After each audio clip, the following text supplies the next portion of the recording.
Gilgaboo, Gilgaboo, Gilgaboo. Gilgaboo the jarrow as palchey gus Goll as Gaccan. Manx Radio Weather with Manx Glass and Glazing. Well, the weather, be le geach on you, as hig na frassen na smenka as na smoo shient frasta beg Jew.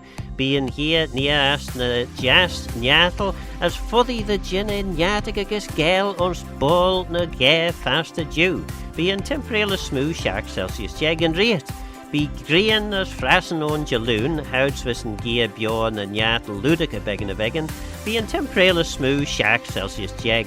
Be en a slew gear chimert, och be forced go on the be frassen on. Irina grania quigminutes feed lug shea merach, as line a grania 3 minute jeg lug half dew. A windy day with a few showers, the showers becoming more widespread this evening. Strong south to southwest winds may touch gale in a few places this afternoon, and with a top temperature of 17 degrees Celsius. The outlook: sunshine and showers on Monday as the fresh to strong southwest wind starts to gradually ease. Highest temperature 17 degrees C. Less windy on Tuesday, but still with the risk of showers. Sunrise 6:25 a.m. tomorrow and sunset 8:13 p.m. today. Manx Glass and Glazing can supply and install single, double and triple glazing. Call 674 573 or visit the showroom on the Snugborough Trading Estate. Gallas Gaccan, brought to you by the Gaelic Broadcasting Committee.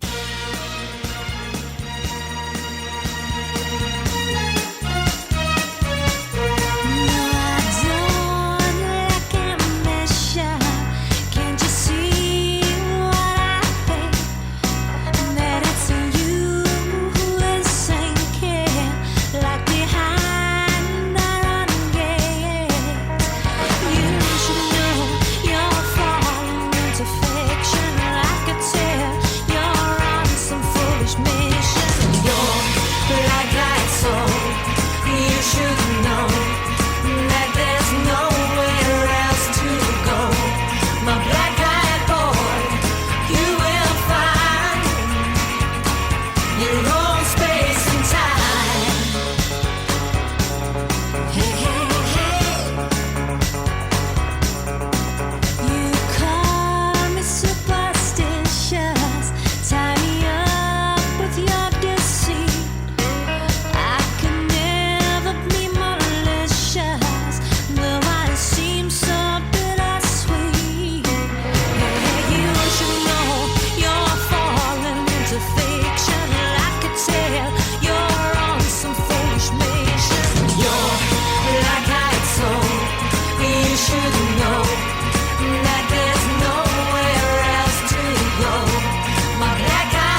And there we go, that's Texas with Black Eyed Boy.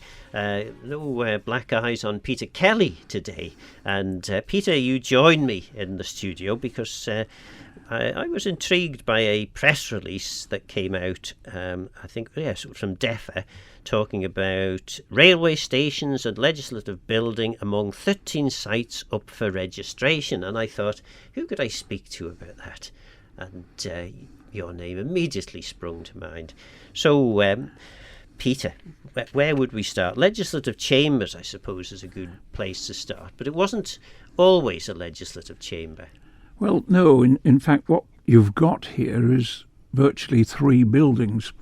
You've got the corner piece, known to everyone these days as the wedding cake, a name attributed to it by Valerie Roach, or Valerie Cottle as she became, although she says it wasn't me that made up the name, but it was her. I was there when she did it. So you've got the wedding cake on the corner, which, of course, as you will know, principally on the first floor is the members' restroom or whatever it is, and offices above. That was the bank, built as the Bank of Mona. And when the Bank of Mona, or at least its parent bank in Glasgow, went bust, this building was put up for sale. It was bought by the government, and they added a piece to it, which is what I'm calling the second building. And the piece they added, Robinson, who had designed the wedding cake, John Robinson, came up with a plan for two chambers, the House of Keys on the ground floor, the Legislative Council above, and that was designed in the same style. So when you look at the wedding cake, you don't see the joint, you think it's all one. And then the third section of building is the Tynwald Court, the Tynwald Chambers, which is red brick and stonework, York stonework, which designed by James Cowell. So you've really got three there. But the interesting thing is, why has it taken so long? They're important buildings. Yes. I mean, the Gaiety was forever before that was registered, but there did seem to be a reluctance on the part of government to register their own buildings. Perhaps they thought, I don't know, maybe I'm being charitable here, but they thought, well, if it's in government's hands, it's not going to be destroyed. If you can't trust the government, who can you trust? The government might think. Well, that was probably the case. Yes. To the outside, it was completely the opposite. Yes, yeah. So, yeah, that's good that that's being registered. Well, they're all being proposed for registration. That doesn't mean to say they will be. And maybe, I mean, you'll know the process as probably as well as I do, but listeners may not know. So you propose a building for registration. What happens thereafter? And presumably once it's proposed for registration, that means you can't do a whole load of damaging work in the while meantime. It's being proposed, it's sort of put on ice. Nobody can do anything to it. They can't go and knock it down to avoid being registered. But the process is quite simple. Notification of the proposal goes to the local authority, so Douglas City Council, goes to the Manx Museum and National Trust, or MNH as they prefer to trade as, and also notification goes to the Isle of Man Natural History and Antiquarian Society. That's the only one amenity group that it goes to, and each then is meant to make comment. There is a cut-off date. It has actually passed, but even with planning applications, they will take late comment up to the time of the decision making. The public, of course, can write in.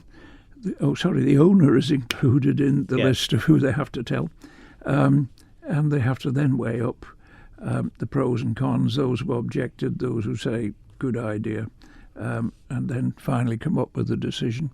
And more than likely, or maybe 99% of the time, they do register the building. There is an appeal system for the owner, basically. But once that's happened, that's end of story.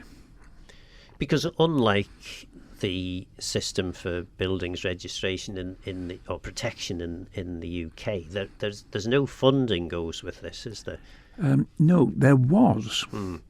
But the funding element seems to have disappeared. And not only was it for registered buildings, but it was also for buildings in conservation areas, which primarily, when it first came in and there was an allowance, people could receive for painting their house.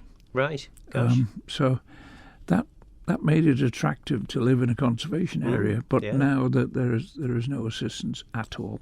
Yeah. Yeah. Well, next on the list then is the Royal Chapel in St John's. Yes. Now this is interesting because the way it was portrayed in the handout saying the Royal Chapel of St John's, when you read the small print, it's actually more than the Royal Chapel. It's the Royal Chapel of St John, the man-made landscaping containing the National Assembly site, to you and me, Tynwald Hill, and the chapel pathway, which of course is the pathway going up to Tynwald Hill. So it's not just the chapel, it's including Tynwald Hill. We'll come on to another one later, but ancient monuments have their own protection, don't they? Well, they do. I would have thought Tynwald Hill must be classified I'm as that. Thinking that too, but of course there's no metal plaque on the side of it saying Manx Museum and National Trust Ancient Monument, which you will find elsewhere in the country. The church itself, designed by Richard Lane from Manchester, most unusual. Unusual for two reasons. One is inside, of course, as you know, the keys have their own seats in a curve, two sides of a curve, and the Legislative Council are on a higher level. But it's built out of granite from South Braew. Right. Now, granite is a very hard stone, and unlike limestone, where you can split it and make it into blocks and build up like that, that's not the same with granite. Yet they managed to achieve taking granite and making it into blocks and then building it. And I think whilst you'll see granite in the countryside, particularly in the south, as cornerstones, coins on buildings, you'll not find another building built entirely in South Braew granite. So, that in itself is important. What surprises me is that the robing rooms alongside, which have equal importance on Tynwald Day for certain, former schoolroom, etc., I'm surprised that wasn't included as well. Anyway, that's somebody's choice, somebody's decision. Undoubtedly, someone will have decided, but interesting to discover maybe why. Anyway, we'll probably take another piece of music, maybe two pieces of music actually, with the adverts in the middle, and then we'll come back to the list, and we get on then to railways, I think. But yes, next, apparently Olivia Dean wants us to be nice to each other. And I should say, thanks to David Cretney for the earlier programme. I think David did a great job there. He still got his L plates on, but he did a pretty good job. Anyway, Olivia Dean. As Manx is going over to Peel, Manx Radio.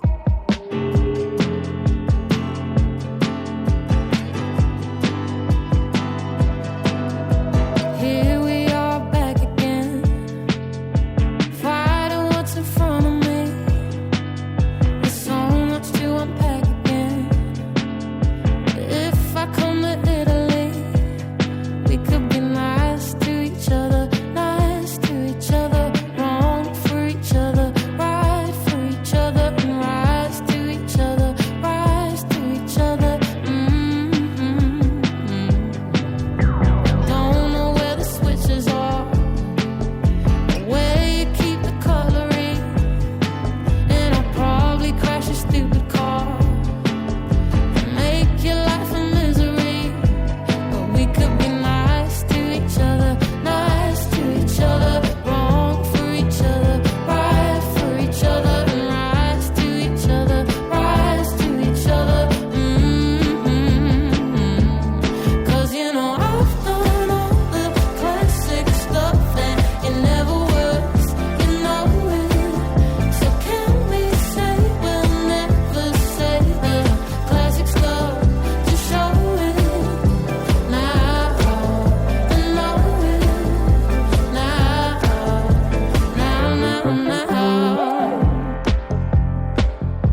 Gullas Gaccan, brought to you by the Gaelic Broadcasting Committee. As Manx is a kipper and a knitted Lochtan sweater at the summit of Snaefell. Manx Radio.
And that was Mishra with Chase the Sparrowhawk. We've heard from Mishra on the programme in the past, and I'm sure we'll hear from them again in the future. Excellent piece of music, that.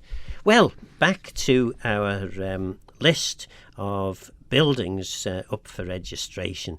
And I said we were going to go to railways, but we should, before we do that, pay a visit to the former School of Art in Douglas, now the Kensington Arts. Well, again, there's actually two buildings there, right, which hasn't come to light in the registration documents. You've got the section on Kensington Road. Of course, all these names, Kensington and Raphael and whatever, are all very artistic in themselves. And the piece on Kensington Road is the one with the two huge windows, which are north-facing. And that was the art school when first built. But then there was an addition which faces Raphael Road, but that wasn't built as an extension to the art school. Right. That was built and called the Gymnasium. The original art school was designed by Anderson from Scotland. The Gymnasium by Philip Christian, who's the man who gave the land anyway. Yeah. And what he tried to do was to provide to the young lads of Douglas some form of recreation. So you had this gymnasium, but you also had woodwork workshops in the basement underneath it. Eventually, that all became part of the art school.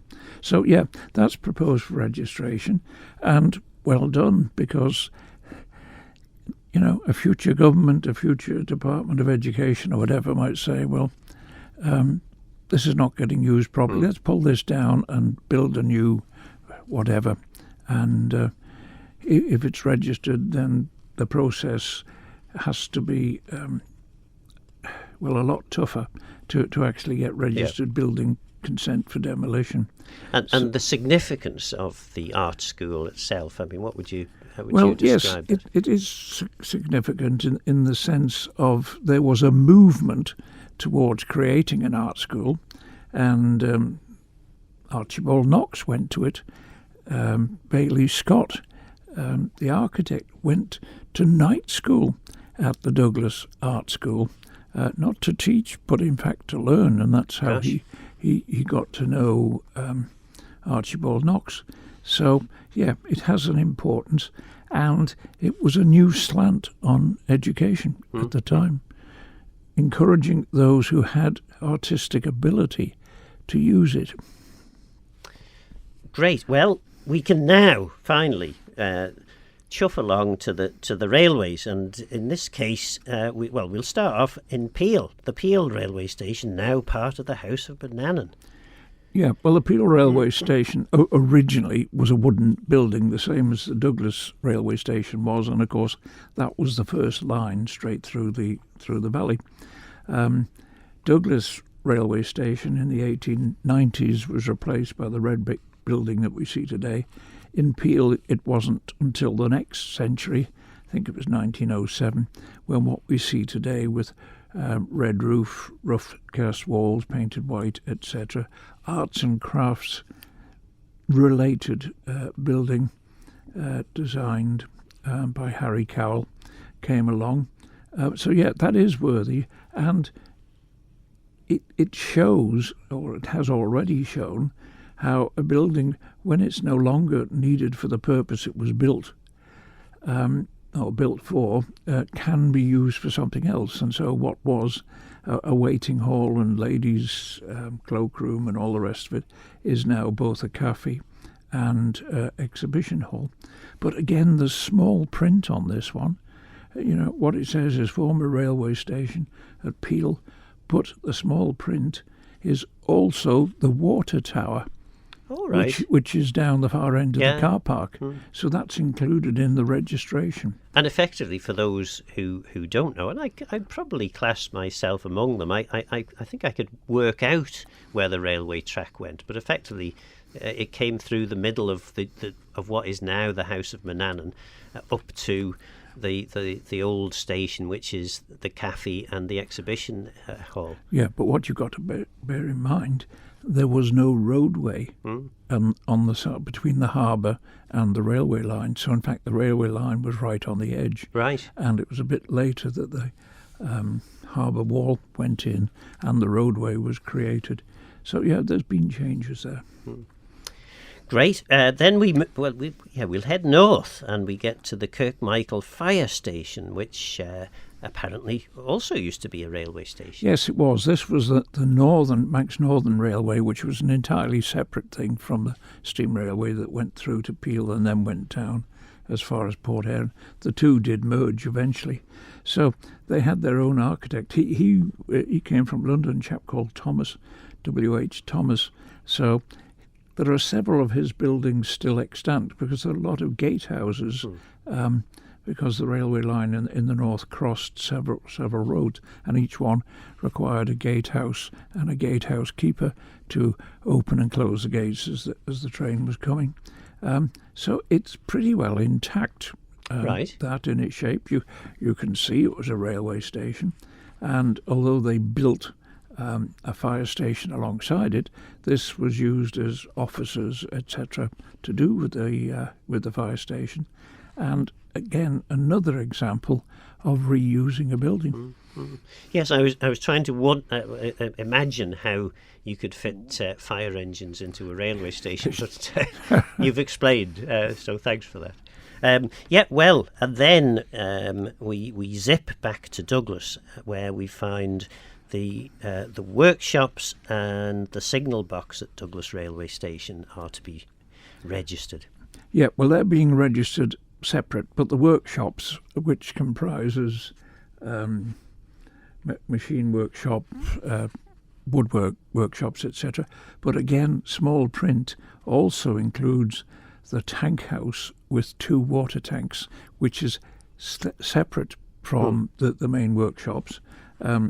So good to see that being registered. In fact, if you go in it today, it's no different to what it was. I was going to say, if people have never been in and there's ever an opportunity to go in, it's well worth a visit. Yes. I had the opportunity when I was DOI minister briefly Right. to visit. And fantastic to see. As long as nobody mentions health and safety, you're Yes, okay. yeah, well, exactly. And These this- old health and safety fellas, I don't know. Well, the signal box, that was a sort of like flat pack construction kit. It was supplied by Dutton and Co. from Worcester and bought because Douglas railway station, once there was a merger, there were lines going out heading west, heading south, heading west and then up north. And so there were a lot of signals and the signal box. And in 1999, by which time I think it was redundant, it was moved. And it was Steve Carter and his Laxey Towing Company with his traction engine and rather old and large lorry, front part of a lorry, managed to drag it across. They put a concrete floor underneath it, and when that was cured, then they could drag the whole thing, and that was 1999. So it's in a different position to where it was built. But good, it's getting protection. Yeah. Good. Well, we'll hear, because actually we'll listen to a couple of jingles.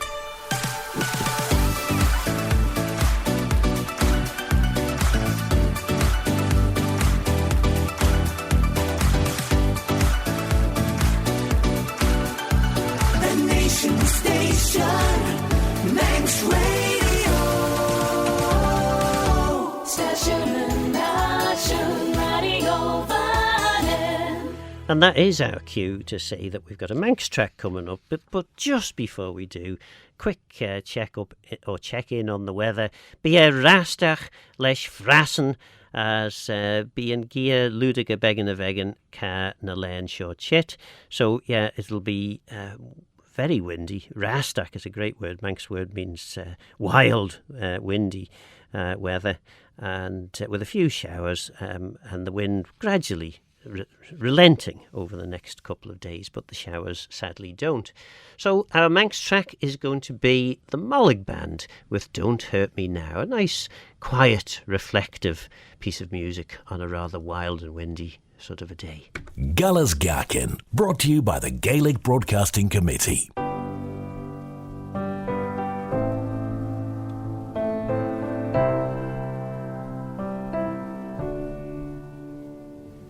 Hear me, for I have been misunderstood, and set me free. The lion eyes can't see for blood. Judas kissed me long ago. Through the jaws of fear I go, in everlasting search for as much as I have not known.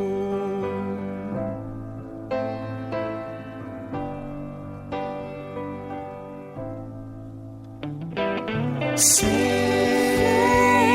away, your bonny boats out in the bay. But when you're near me, the grave. Judas kissed me long ago. Through the jaws of fear I go, in everlasting sorrow. For as much as I am not known.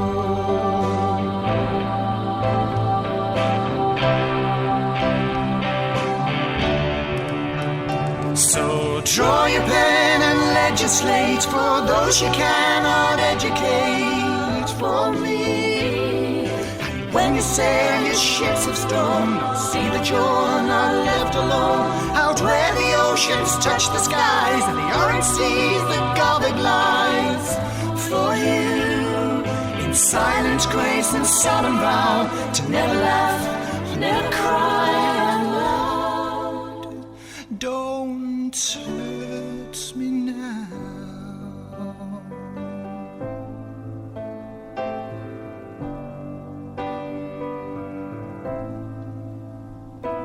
Sail away, fair winds for your bonny boats. But when you're near me, keep watch where the monarch floats.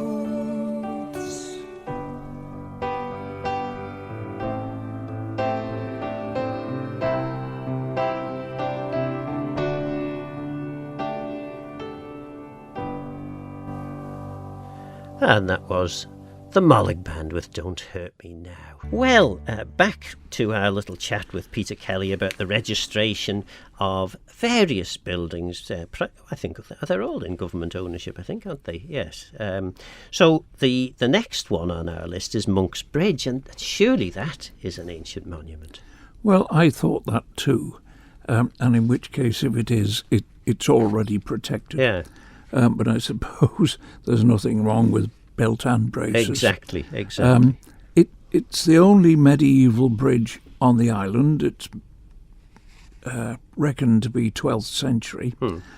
It's an interesting bridge. You've got basically two arches, but you've got a little one as well. But when you look at it, you really go uphill to the centre and then back down, whereas most bridges are sort of straight across. Yeah. So, yeah, it's a one-off and should be protected either as an ancient monument or indeed as a registered building. And then we go on to the Groudle Viaduct, which doesn't have a hump in the middle. Well, it doesn't, but it's a wonderful construction. It was built by Mark Caron, who... he was a builder. He was basically a joiner, but he set up his own building business. Built in 1894. The electric railway had got as far as Groudle in 1893. Then it was a case of moving on to Laxey. But what was in the way was this big drop in the valley of Groudle. And so this bridge was designed. And it's really worth going and standing underneath it, because you've got these tall towers and then the curve of the arches up above. And I often marvel, really, standing there thinking that they only had wooden scaffold. And the scaffold was basically tied together with rope. So they had the stonework going up in the towers. And then the arch is in brickwork underneath. And they had to put what they call formwork, in other words, the shape built in timber, and then build the bricks on top. And I'm glad it's got protection. Yeah.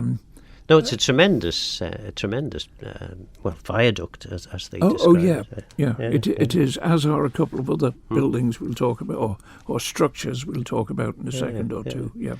Yeah, and presumably without that, it would have been several miles inland and several miles back out again to get round. Or the alternative was that the railway went no further than Groudle.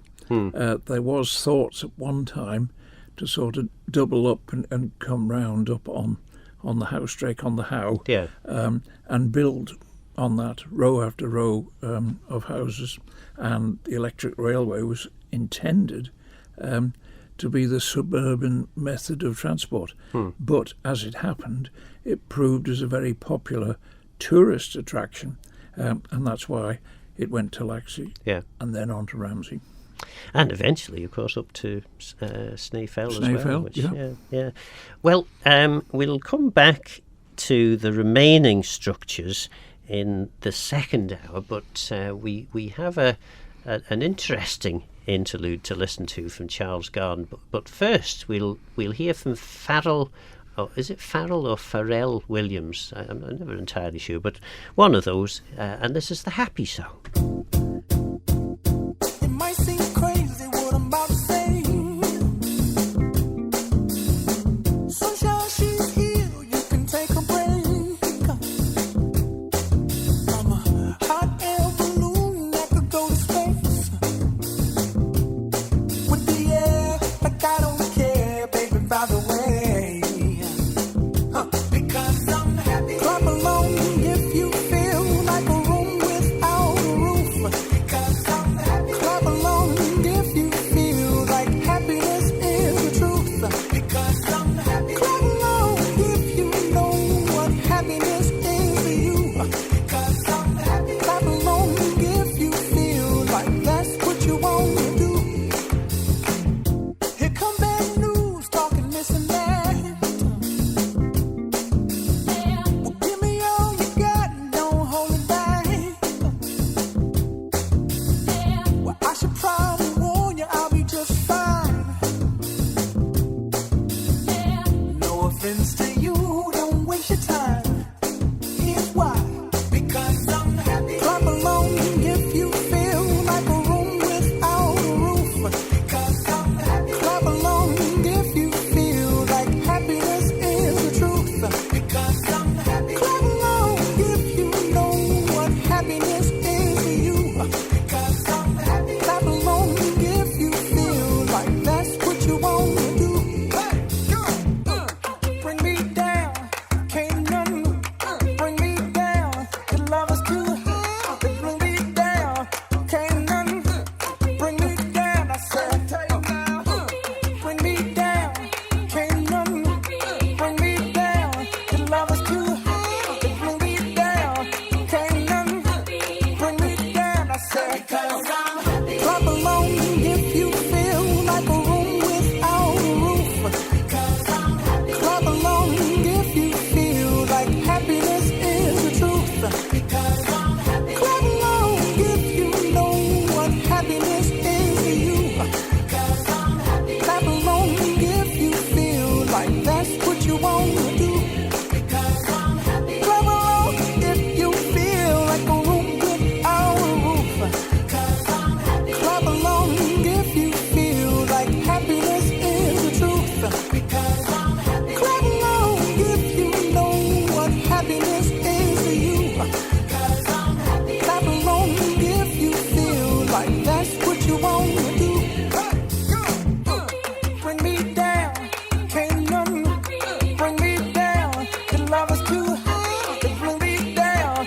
Can't none bring me down. I said, because I'm happy. Clap along if you feel like a room without a roof. Because I'm happy. Clap along if you feel like happiness is the truth.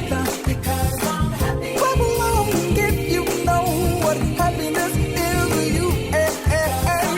Clap along if you feel like that's what you want to do. Come on. Well, someone who wasn't happy was Charles Garden. Now, subsequently, he's become a little more happy, but this was Charles appearing on the Mannin line after he had come back from presenting the case for the new statue that's proposed near Tynwald Hill, the statue of Godred Crovan. So this is what Charles had to say. I was at the planning committee this morning speaking on behalf of the president of Tynwald about the Godred Crovan statue that they want to put up at St John's. Yes. I'm delighted to say the committee unanimously approved it, which wasn't what we were expecting, and I'm very grateful for that. I thought they all made some very sensible comments. They were very sympathetic. That's not my issue. The issue is the whole planning process, because last Wednesday, the agenda for today was published online, and the agenda for today's meeting is 134 pages long. So the committee have had to read all of that, and amongst that was 14 pages from the planning officer recommending to the committee they refuse our application. 14 pages. And of course, that's the first time I saw that. And when I questioned today, when was I supposed to have the opportunity to respond to that, there is no opportunity to respond. I was allowed to speak for 3 minutes. Those of us who had anything to say at the meeting today are allowed to speak for 3 minutes. There's a timer goes up on the screen, and when you utter your first word, it starts to count down, and you're cut off after 3 minutes. Now, how do you respond to 14 pages in 3 minutes? But before I spoke, there was a late email quote from Manx National Heritage, who, of course, are objecting to this statue. I mean, this is a heritage project, so you'd expect M&H to object to it. That was read out, 2 long pages, on how am I supposed to respond to that? This is a completely unfair system. I took some legal advice last week, and the lawyer told me about a standard legal procedure, and it's in Latin, audi alteram partem, which simply says it's a fundamental legal principle that all parties involved in a dispute or facing potential adverse actions must be given a fair opportunity to present their case, and here's the important bit, to respond to evidence against them before a decision is made. So having a hostile email read out just before you're about to speak for 3 minutes, or having 14 pages online from the officer saying don't approve this, a few days before we are allowed to speak, it's just nonsense. This is not run fairly. It should be run on the basic legal principles. I was on the planning committee in the early 90s. We didn't do anything like this. We had a process called a review. If your planning application was turned down, you could ask for a review, and you came in front of the committee, and you spoke, and we discussed it all, and we sorted it all out, long before it goes to appeal. That's all gone now. If anyone is unhappy about a decision this morning, they have to take it to appeal, which means waiting a year with all the expense of an advocate or a planning officer on your side, all the rest of it. 3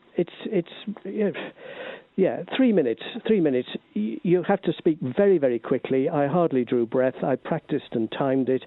That's no way to deal with 14 pages from an officer. It really isn't. So, Peter Kelly, Charles has a point there, really, doesn't he?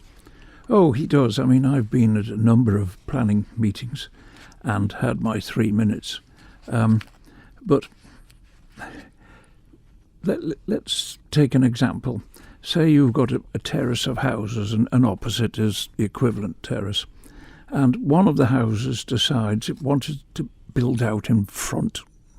So the chap immediately across the road, who's within the specified distance, says, I object to that. This is breaking the line of the thing, or, it's going to look ugly from my house. And then the chap on the right of the house objects because it's going to block out his light.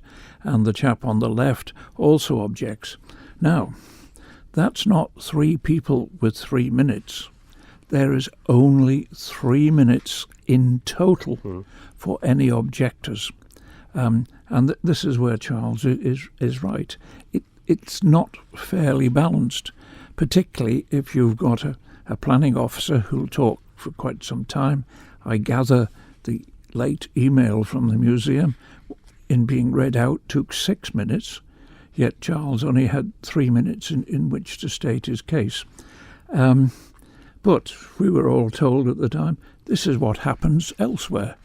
And I remember asking in the early days of the new system, do the planning committee, are they circulated with everything that's come in on each of the planning applications? And the answer was no, but they have the right to come into the office and look at them. So the planning committee are sitting there relying entirely on what's laid before them and how it's laid before them, rather than making a true assessment. So, yeah, maybe there needs to be changes, but there's Charles, he's brought it to light, which is a good thing. Yeah, and I understand that from speaking to Charles that there are moves afoot for at least him to put his case to hopefully get improvements made. Well, but certainly it does seem as though it's the whole process is set up for the convenience of the committee and the officers rather than... Well, it does look imbalanced, but I gather it is public knowledge.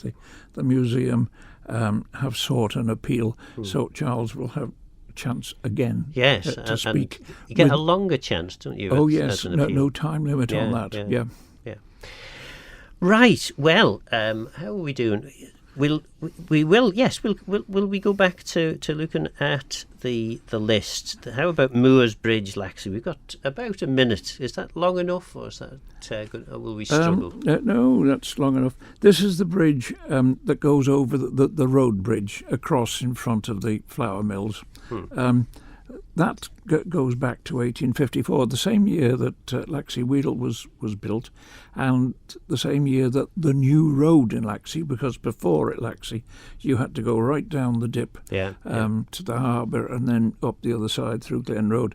So the new road was created, but of course there was this gap, rather like at Groudle, and so the bridge was built, fine bridge, again, tall pillars. We're told, I don't know for certain, that Irish labourers were brought in to build it. It had parapet walls. Manx, of course, parapet is a footpath. Yes. But it had parapet walls on either side. But in 1961, it was widened, and I can recall that. And what they did, they removed the parapet walls, and then they put long concrete virtually lintels across the bridge, which extended sort of 4 foot out each side. And so eventually, then instead of the parapet, you ended up with railings and a footpath on either side. And that, as I say, was 1961. So that's Moores Bridge, yeah. Well, let's hear now from Tina Turner, who's wanting to know what love has got to do with it. You must understand, the touch of your hand makes my pulse react.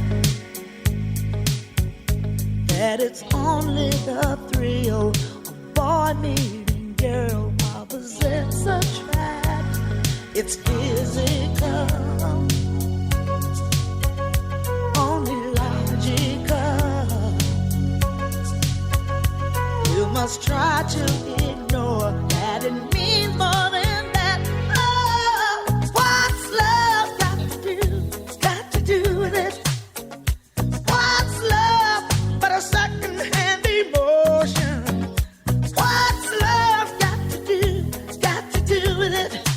Who needs a heart when a heart can be broken? It may seem to you that I'm acting confused when you're close to me.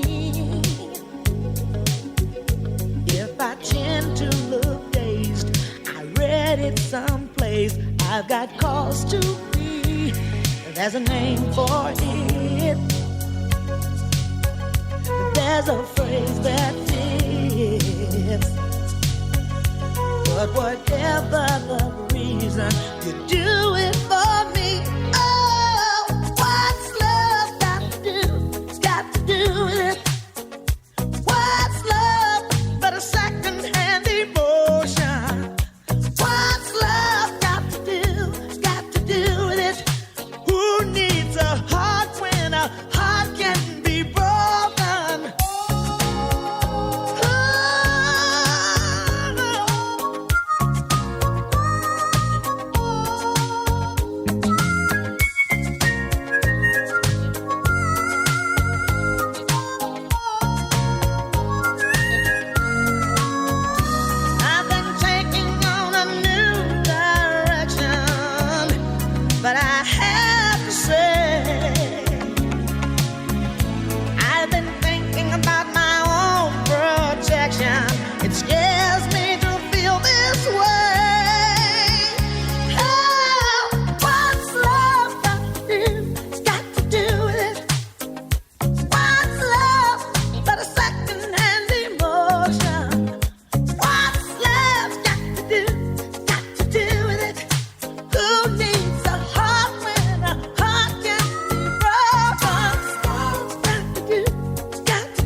Gaccan, brought to you by the Gaelic Broadcasting Committee. Manx Radio Weather with Manx Glass and Glazing. Well, be le giach on Jew, for the Velfisid a shen, as higna frassen na smenka as na smoo shient fast a big Jew. Be an here near as na jas nyatel as for the jene nyatiga gas Goll ons ball na gare fast a Jew. Be an temperele smoo shark Celsius jeg and reet be green as frassen on jaloon houdsvissen here bjorn na nyatel ludiga begin a vegan. Be an temperele smoo shark Celsius jeg. Be an a slew giach gemert och be fos gau on the be frassen on. Erin a grenia, queg minutes feed lug she merrick, as line a grenia 3 minute jeg lug hawk dew. A windy day with a few showers, as you've probably guessed. The showers becoming more widespread this evening. Strong south to southwest winds may touch gale force in a few places this afternoon, and with a top temperature of 17 degrees Celsius. The outlook: sunshine and showers on Monday as the fresh to strong southwest wind starts to gradually ease. Highest temperature 17 degrees C. Less windy on Tuesday, but still with the risk of showers. Sunrise 6:25 a.m. tomorrow. Sunset 8:13 p.m. today. Manx Glass and Glazing can supply and install single, double and triple glazing. Call 674 573 or visit the showroom on the Snugborough Trading Estate. Gaccan, brought to you by the Gaelic Broadcasting Committee. The whispers in the morning of lovers sleeping tight are rolling by like thunder now as I look in your eyes. I hold on to your body and feel each move you make.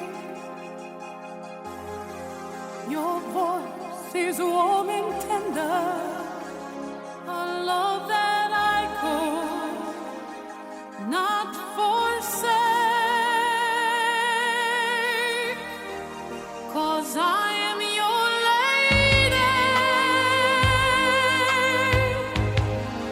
and you are my man. Whenever you reach for me,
And that was The Power of Love by Jennifer Rush. Well, we're on to the last stretch now. We've done Moores Bridge in Laxey. We're on to the Laxey Manx Electric Railway Viaduct. This is on the list of buildings and structures that are up for registration that Peter Kelly is very kindly talking us through.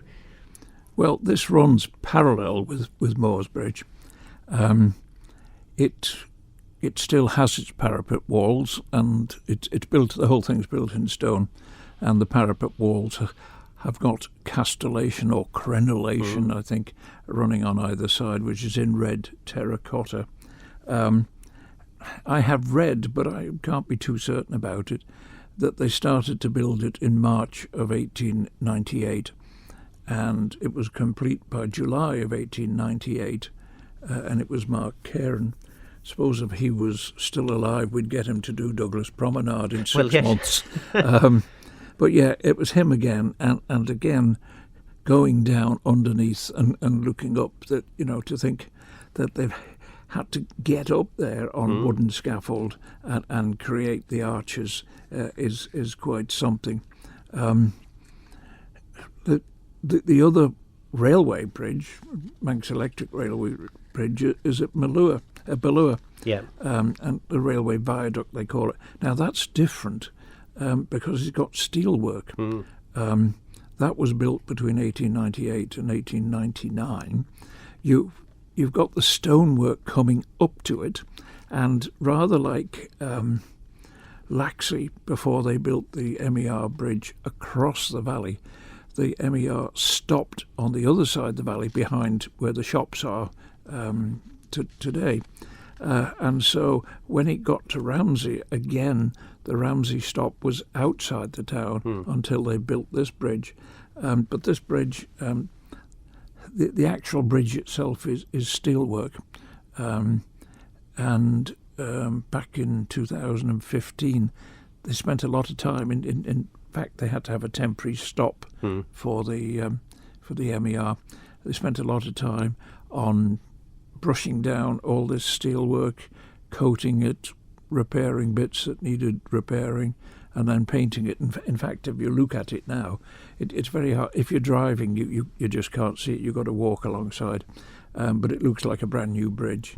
But yes, that was one of my claims to fame. I was the minister that encouraged my colleagues and council ministers who were a little bit anxious about spending that sort of money, but effectively the structure was deteriorating and needed the money spent. Either you value your heritage or you don't. Quite true. And of course it serves the purpose for which it was built in the first place, and gets people to Ramsey and from Ramsey. So that's the finish of the MER bridges which are being registered. It just leaves one more, number 13 on the list, and that's the Stone Bridge at Ramsey. That's right up at the top of harbour, and that's old. That was built between 1775 and 1776. Gosh. It's got it's 3 arches, but the bridge is level, unlike the Monk's Bridge, and it was like that until 1840, when a single carriage, a single cart, whatever, width, they decided, well, that this is a bit of a hold-up for people coming in both directions. So they widened the bridge so there was two-way traffic, and that was 1840. But then underneath, they cemented it all, rendered it. So unlike other bridges, you can't stand underneath and say, oh, there's the joint. That was the original width, and that was the old. So, yeah, that's the final of the 13 buildings, structures that they're proposing to register, and I support all of them. Yeah. And what a tremendous thing that a bridge built, how many, 250 years ago, more than that? Well, 1775, yeah. Yeah, and still standing and taking substantial amounts of traffic on it. Well, substantial amount of traffic and weight. I mean, all the stuff going up to or was going up to the tip in the north. Yeah, it stood up to it. Yeah. And it's just a credit to those who built it. So we hope then that the 13 structures we've been just talking about will all get the necessary protections that is being applied for here by DEFA. And yes, I suppose that no doubt another press release will come out at some point to confirm or otherwise what the decision is. But Peter, thank you very much for coming on to Gull's Gaccan, and you're welcome back anytime you have something on your chest that you want to get off. Yeah. Anyway, we'll go back to the music now, and this time it's Close to Me by The Cure. As Manx has horse trams and Castle Rushen, we are your Manx Radio.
home of the halfway horse trams and Flume Free Friday. We are your Manx Radio. Galas Gaccan, brought to you by the Gaelic Broadcasting Committee.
And that was The Who, with the great Genghis Khan.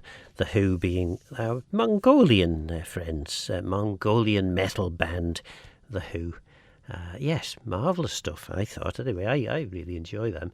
Anyway, I did promise you last week that we would hear from the new Manx bard, and here he is. This is part of an interview I did with Bradley Chambers, the 11th Manx bard, and this following on from this, we'll hear one of his poems, The Peat Cutters. And there's two parts to this interview. We'll hear the second part later. Are you shocked, surprised, pleased? Completely overwhelmed is what I would say. Totally unexpected. Didn't think that this would happen, or that my poetry was good enough, and to have people tell me that it's good enough for me to serve a year as Manx Bard is quite special. And is this something that you're new to? I mean, have you written poetry a lot in the past, or is this a fairly new venture? No, I've written poetry for most of my adult life, and even going back into being a teenager, really. It's something that's helped me a great deal, helped me through some challenging times in my life, but it's always been a hobby. That's what it's been. It's something that I do to pass the time, something for enjoyment, and something just to kind of take my mind off things. So that's what it's been to me. What plans have you got for this year as Manx Bard?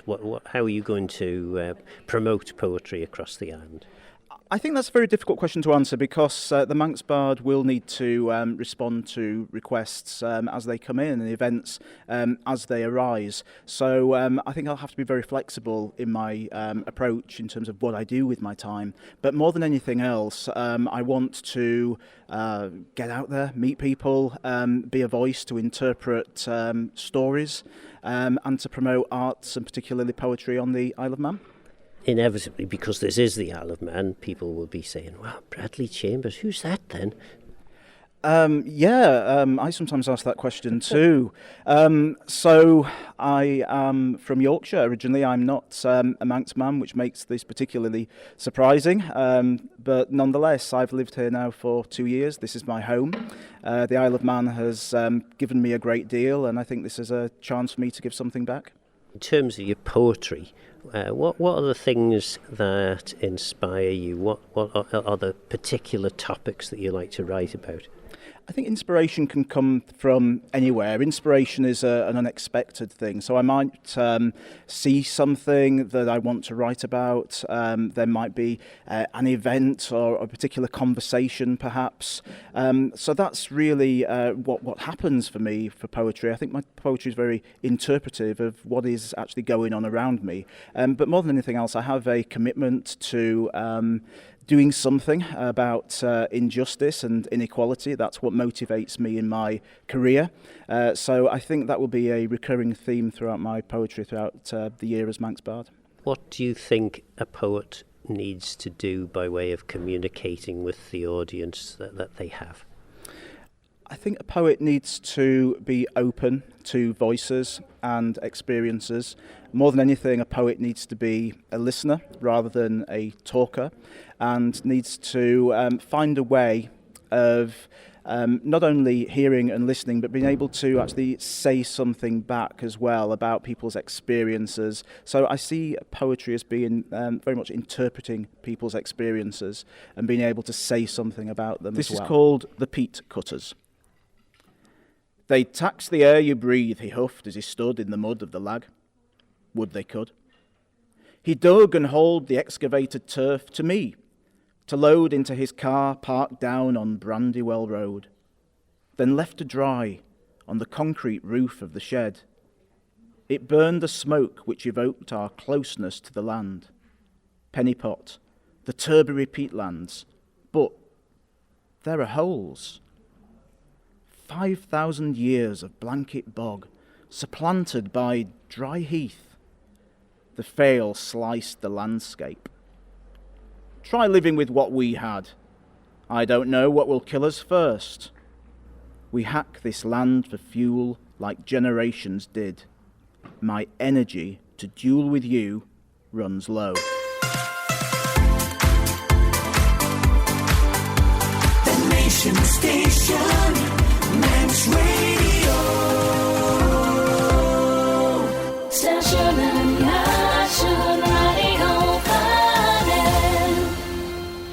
And indeed, that's our cue to give you a quick update on the weather, which you'll probably have guessed anyway.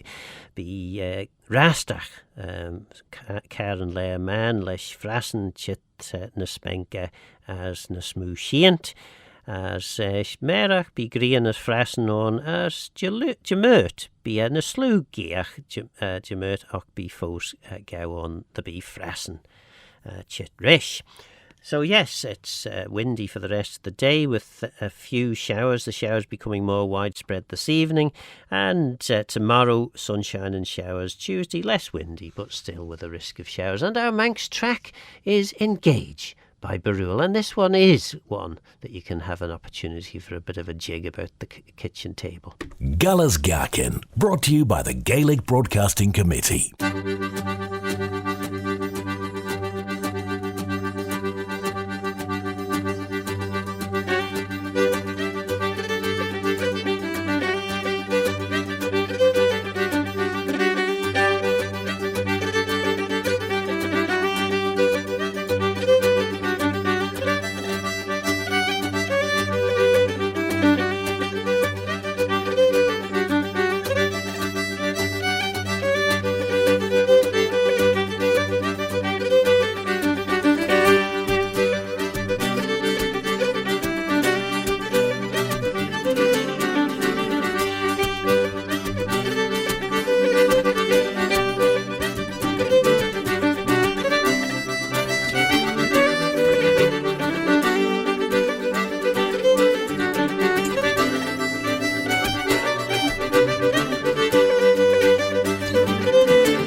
And that was Braew with Engage. Well, we're going to hear now the second part of the interview I did with Bradley Chambers. Then we'll hear some Bob Dylan, a poem of Bradley's, then Rotterdam or Anywhere by the Beautiful South, another poem, and then I'll see you at the other end of all this. Do you think people generally these days, do you think people get poetry? Do you think they understand it? Well, I think the people here today certainly do. So undoubtedly, poetry means different things to different people. I think the problem is the way poetry has sometimes been taught historically in schools has been done in a way that rather puts people off poetry and sometimes for life. Now, that's definitely changing, and I think educators now teach poetry in a very different and more dynamic way, which really gets people interested. So I think that's why we see so many more young people writing poetry and having an interest in poetry than I used to see when I was younger, certainly. Most people listen to poetry on pretty much every day, really, but by way of the music that they listen to. Songs effectively are poetry, but with a bit of music set to them. Oh, they certainly are, and I'm a huge fan of someone who I regard as the greatest contemporary poet, and that's Bob Dylan, and I think all his songs are poems, but not only him, there are other people, I think John Hyatt as well, Johnny Cash, Waylon Jennings, Mary Chapin Carpenter. There's lots of singers and songwriters that I listen to, and that really helps me write poetry. Favourite Bob Dylan song? Can you have a favourite Bob Dylan song? No, there are far too many. I think from the old days, I think it would be The Times They Are A-Changing, but if you want to listen to something much newer, then Key West off his latest album is definitely my favourite Bob Dylan song at the moment. We're here at the moment. You've just had your official robing in the Bard ceremony. What's the plans now? Is it go home and sit in a darkened room, or? Yeah, I think I really need a beer, to be honest with you. It has been a shock. I didn't expect to get this far. I didn't expect to get shortlisted, and I certainly didn't expect to win. So it's going to take me a bit of time to absorb this and for this really to sink in. We had the added tension of the bardic staff being missing just at the crucial moment, so we then had to have an extra 5 minutes, just as you thought we were about to have that tension relieved in terms of the announcement. A further 5 minutes. It must have been quite nerve-wracking. Not at all, because we had such beautiful music, and it was an absolute privilege to listen to that today. So yeah, I was certainly on edge, but that helped take my mind off it. And you were quite emotional when you got to the stage. Yeah, I'm quite an emotional guy, I guess. I try not to be, but I am. It was completely unexpected, so I guess that's why. It's starting to sink in a little bit now. I'll try and be less emotional going forward, but maybe emotion's what we need in the world sometimes. Yeah, a little bit of emotion isn't a bad thing.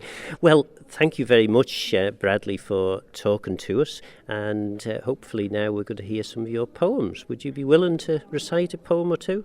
I absolutely would, yeah. How many roads must a man walk down before you call him a man?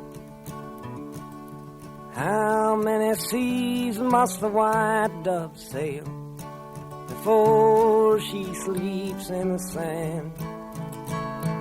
Yes, and how many times must the cannonballs fly before they're forever banned? The answer, my friend, is blowing in the wind. The answer is blowing in the wind.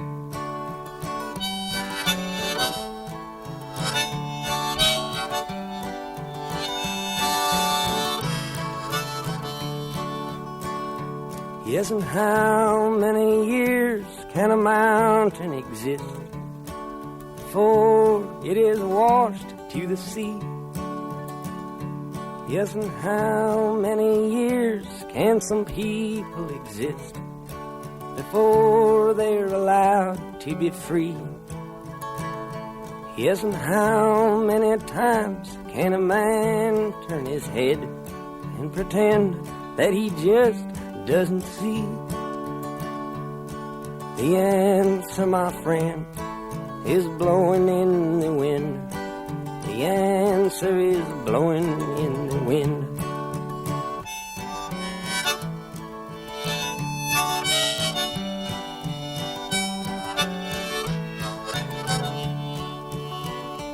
Yes, and how many times must a man look up before he can see the sky? Yes, and how many ears must one man have before he can hear people cry? Yes, and how many deaths will it take till he knows that too many people have died? The answer, my friend, is blowing in the wind. The answer is blowing in the wind.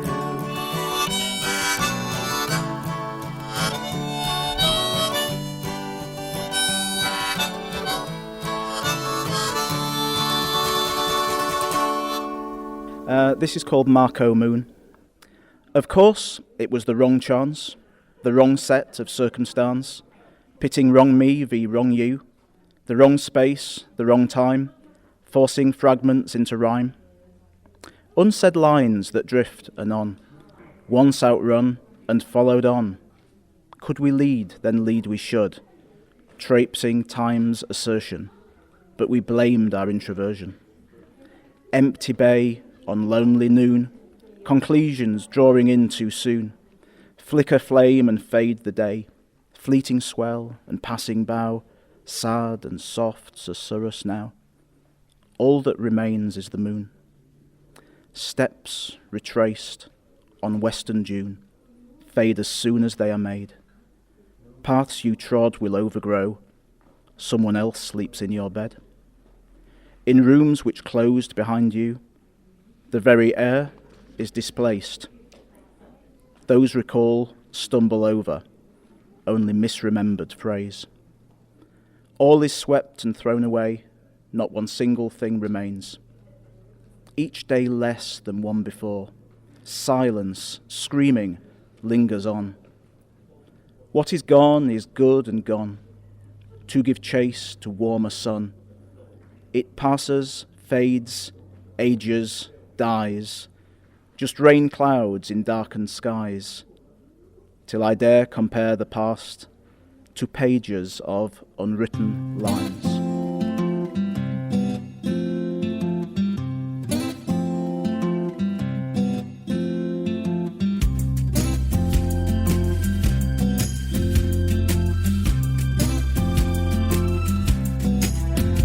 And the women tuck their hair like they're trying to prove it won't fall out.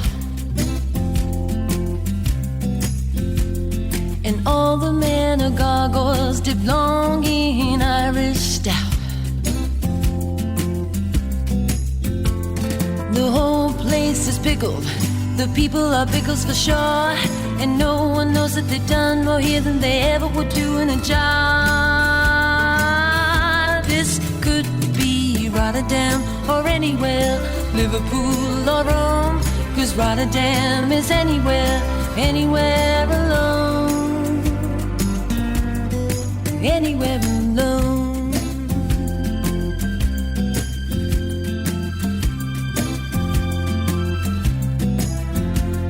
And everyone is blonde and everyone is beautiful.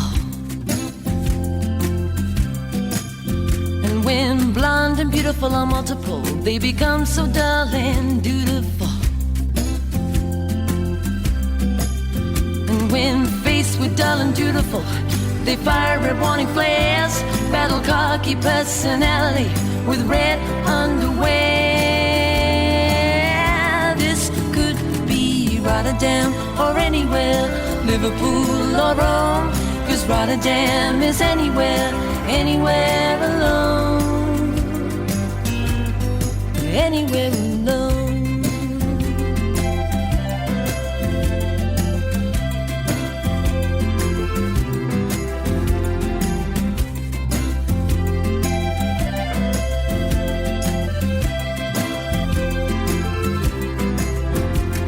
The is pickled.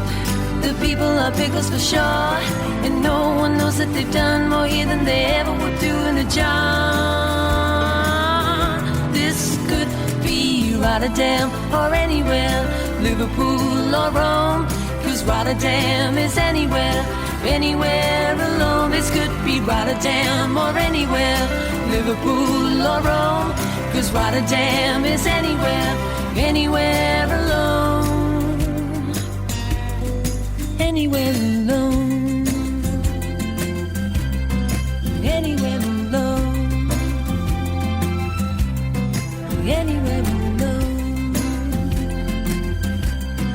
anywhere alone, alone, alone. Ooh, this could be Rotterdam.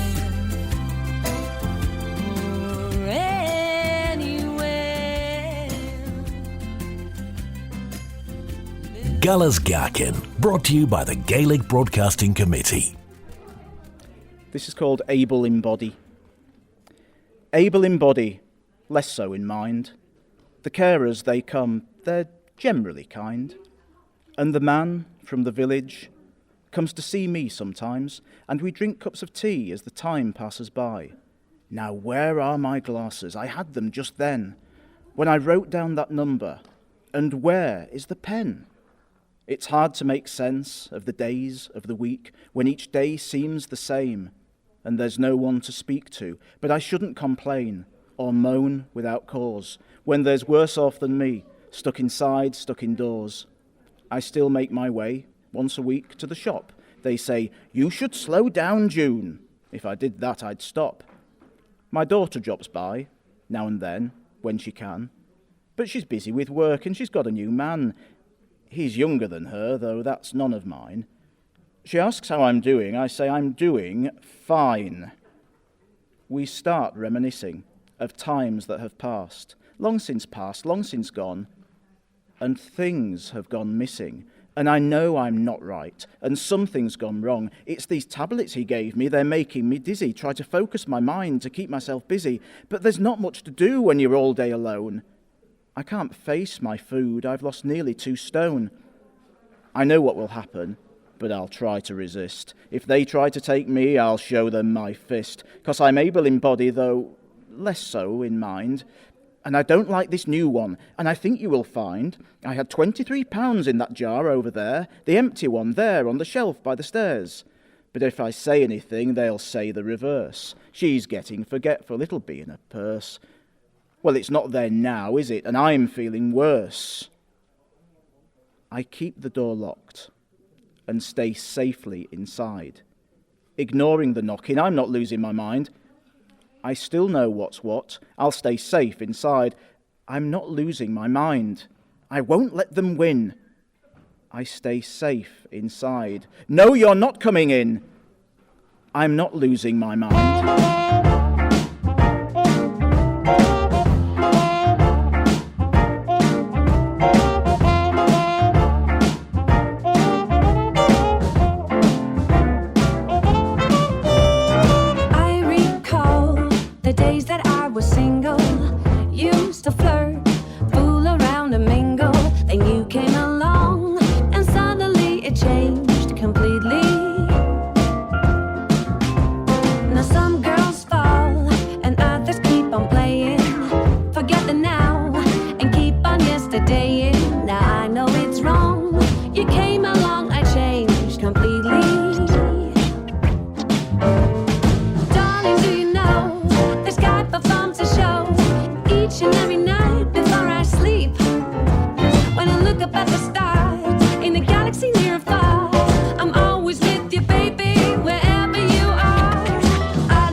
Oh, that was Caro Emerald. What was it called? Completely. Yes, indeed. Well, Bobby Bob is in the Studio One, raring to go. I think he looks raring to go anyway, if not blown away with this terrible Rastach weather that we're having. And I hope you've enjoyed listening to the Manx Bard. I know I've had a text in that suggested the Manx Bard should have been more loving of the Isle of Man. Well, maybe he is, but I didn't ask him the right question. Anyway, yes, Matt Creer is up next, and he's going to turn your head to the wind, which is probably a good idea on a day like this. So I hope you all stay safe, and we'll see you all next week. I think Kenla might be with us.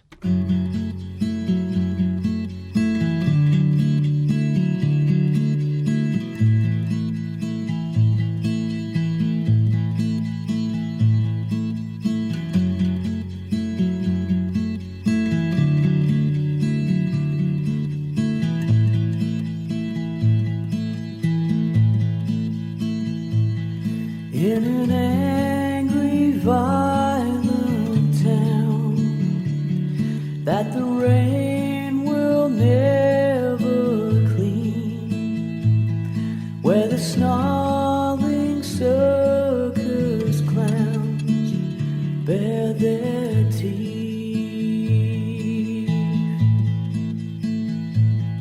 from the failing winter light. The passing of the years in a haze of fight or flight, I'm still here. As you button your coat, I will strengthen my gaze. Turn your head to the wind, my love, and we'll start again.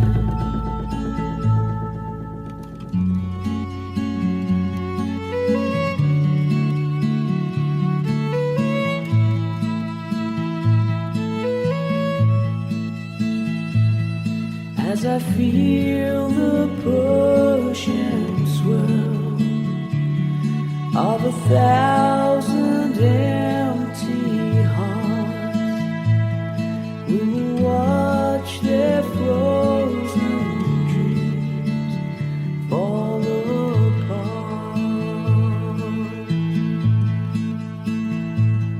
There's a poison in my lungs, there's a pain that no one sees.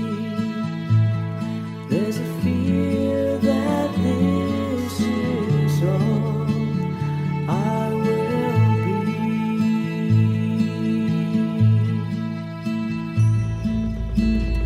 As you button your coat, I will strengthen my gaze.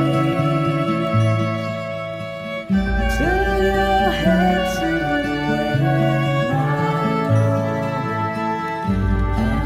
start again,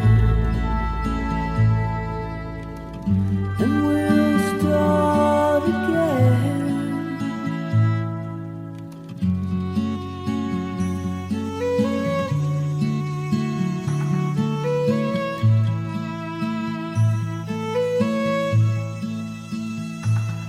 To a pit of wild beasts we will leap in once again,